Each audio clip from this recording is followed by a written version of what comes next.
আসসালামু আলাইকুম, সবাই কেমন আছেন? আপনাদের সাথে আছি আমি মা মেয়ে ঘরোয়া ব্লগ। আজকে একটি ভিডিও নিয়ে এসেছি। ভিডিওটা হলো আমি ইলিশ পোলাও রান্না করেছি। তা পুরোপুরি ভিডিও দেই নাই, একটা শর্ট ভিডিও আকারে আমি ভিডিও করেছি।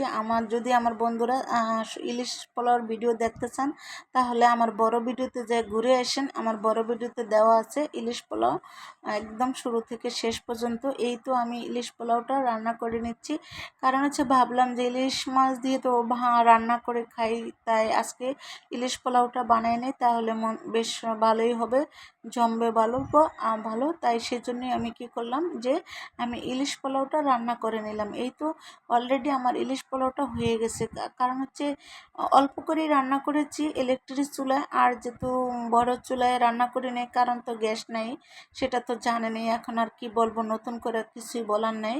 তাই ইলেকট্রিক চুলাটায় আমি রান্না করে নিয়েছি, অলরেডি রান্না হয়ে গেছে। এই তো দুপুরে আমরা তিনজনে মিলে, মা মেয়ে তিনজনে মিলে এখন বসে খাওয়া দাওয়া করবো। এই তো খেতে বসে পড়লাম।